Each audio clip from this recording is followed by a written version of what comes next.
आइए नजर डालते हैं इस वक्त की हेडलाइंस पर।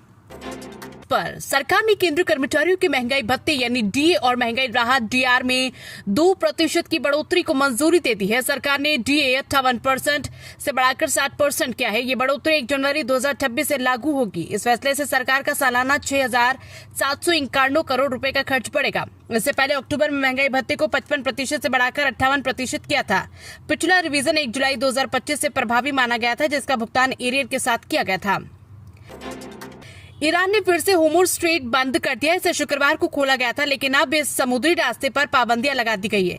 ईरान ने कहा है कि अमेरिका से बातचीत के बाद उसने भरोसे में आकर कुछ तेल और माल ले जाने वाले जहाजों को गुजरने दिया था, लेकिन अमेरिका ने अपने वादे नहीं निभाए और नाकेबंदी के बहाने जहाजों के साथ सख्ती की। प्रधानमंत्री नरेंद्र मोदी आज रात 8:30 बजे देश को संबोधित करेंगे। वे किस मुद्दे पर बोलेंगे यह भी नहीं बताया गया है। माना जा रहा है कि मोदी महिला आरक्षण के लागू होने के मुद्दे और संसद में पिछले 2 दिनों के दौरान हुई घटनाओं पर बात कर सकते हैं। लोकसभा में शुक्रवार को महिला आरक्षण से जुड़ा संविधान 131वां संशोधन बिल पास नहीं हो सका था। इस बिल में लोकसभा सीटों को 543 से बढ़ाकर 816 करने और महिलाओं को 33% आरक्षण देने का प्रस्ताव था। कांग्रेस सांसद प्रियंका गांधी ने शनिवार को कहा कि कल लोकसभा में जो हुआ वो लोकतंत्र की बहुत बड़ी जीत है। सरकार परिसीमन और महिला आरक्षण के जरिए सत्ता में बने रहने की साजिश कर रही थी। उन्होंने कहा कि मैं बहुत खुश हूं कि लोकसभा में सीटें बढ़ाने के लिए लाया गया बिल गिर गया। सत्ता पक्ष में महिला विरोधी कहकर मसीहा नहीं बन सकती। यूपी का बांदा एशिया में सबसे गर्म पारा 45.4 सेल्सियस पहुंचा। ओडिशा छत्तीसगढ़ में कई स्कूल बंद। मध्य प्रदेश छत्तीसगढ़ समेत 10 राज्यों में 4 दिन का लू अलर्ट। देश के लगभग सभी राज्यों में भीषण गर्मी पड़ रही है। उत्तर प्रदेश के बांदा में शुक्रवार को तापमान 45.4 डिग्री सेल्सियस दर्ज हुआ, जो इस सीजन में अब तक एशिया में सबसे ज्यादा तापमान है। दिलचस्प बात यह है कि एक हफ्ते पहले यानी 9 से 10 अप्रैल को देश के मैदानी इलाके में सबसे कम 12 डिग्री सेल्सियस तापमान भी बांदा में ही दर्ज हुआ था।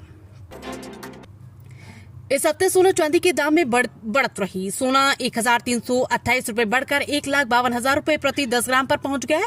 इससे पहले ये बीते हफ्ते यानी 10 अप्रैल शुक्रवार को 1,50,000 रुपए पर था। वहीं चांदी 2,40,000 रुपए किलो से बढ़कर 2,50,000 रुपए पर पहुंच गई, यानी इसकी कीमत 10,006 रुपए बढ़ी है।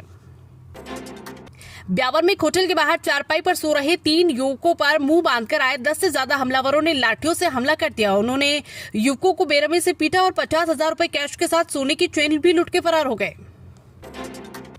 यूपी में सीजन का सबसे गर्म दिन पारा 45.4 डिग्री सेल्सियस।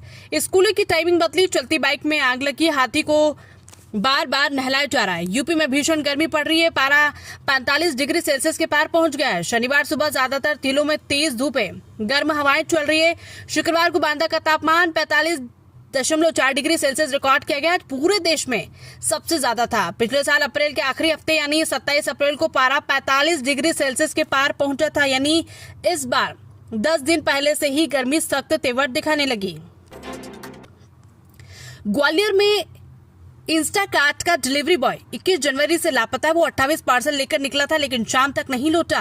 ऑफिस में उसका बैग और शिपमेंट मिले हैं। जांच में सामने आया कि उसने 16 पार्सल डिलीवर किए थे। 5 सही मिले, जबकि 7 पार्सल में आईफोन की जगह पत्थर पाए गए। करीब 3 महीने से लापता ध्रुव सेम के खिलाफ क्राइम ब्रांच ने 16 अप्रैल को धोखाधड़ी का केस दर्ज किया।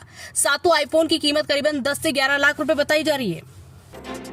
पूर्व जनपद उपाध्यक्ष का युवती संग अश्लील वीडियो लीक। रीवा में आपत्तिजनक हालत में दिखे, हनी ट्रैप की आशंका। भाजपा कांग्रेस एक दूसरे का नेता बता रही है। रीवा के एक नेता के 2 अश्लील वीडियो सामने आए। जानकारी के मुताबिक ये वीडियो पूर्व जनपद उपाध्यक्ष विनोद मिश्रा के बताए जा रहे हैं। वीडियो रीवा में ही शूट हुआ है।